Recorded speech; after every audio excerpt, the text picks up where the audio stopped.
சம்வாத ஏஷ சரணாகதி மந்திரசாரஹ என்று சம்வாதம் என்ற பெயரிட்டு போற்றப்பட்டது. சம்வாதம் என்றால் ஒருவர் மட்டும் ஸ்துதிப்பது மட்டும் கிடையாது. திவ்ய தம்பதிகள் ஸ்ரீபாஷ்யக்காரரோடு சம்வாதம் பண்ணுகிறார்கள், சம்பாஷணை பண்ணுகிறார்கள், உரையாடல் நடக்கிறது.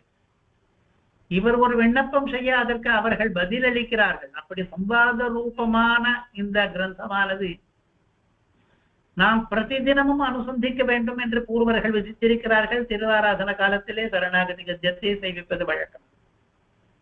சேவிக்கும் பொழுதே உள்ளத்தை உருக்கும்படியான அந்த கத்திய ஸ்தோத்திரம் அது. அதற்கு நிறைய வியாக்கியானங்கள் இருக்கின்றன. ஒரு வியாக்கியானம் சுவாமி தேசிகராலேயும் ஏற்றப்பட்டிருக்கிறது. இவ்வளவு சிறப்பு வாய்ந்த அந்த சரணாகதி கத்தியம் ஒரு சூர்ணிகையிலே ரங்கநாயகி தாயாரை போற்றுகிறது. இது ரங்கநாயகி தாயார் விஷயமான சூர்ணிகை. பொதுவாக தாயார் விஷயமான சூர்ணிகை என்றும் இதை கொள்ளலாம்.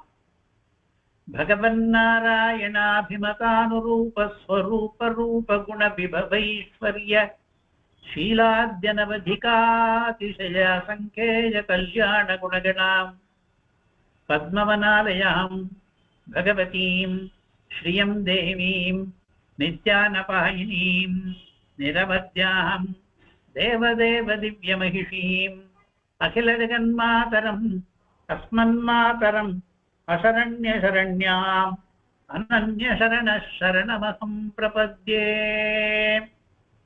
இதிலே ஸ்ரீயம் தேவீம் என்று இருக்கிறது. அதற்கு எவ்வளவு விசேஷணங்கள், அடைமொழிகள்.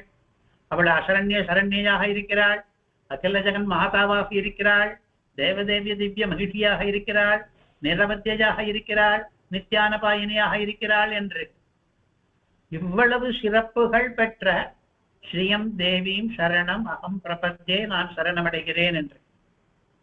இந்த சூர்ணிகை தான் முதல் சூர்ணிகை அந்த சரணாகதி கத்தியத்துக்கு.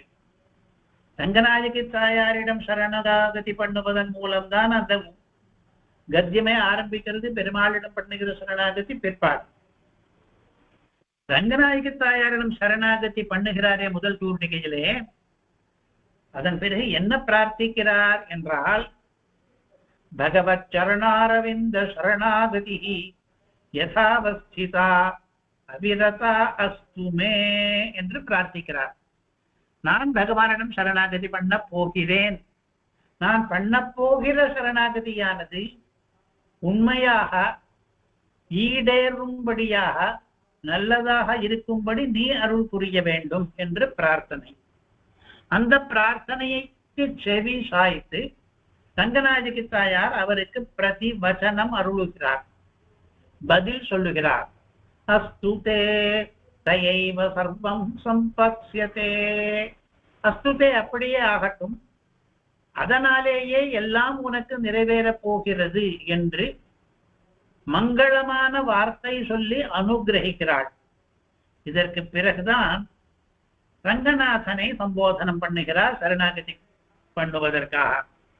இந்த அமைப்பை பார்த்தால் ரங்கநாயகி தாயாருக்கு எவ்வளவு பிராதான்யம் இருக்கிறது என்பது தெரிகிறது.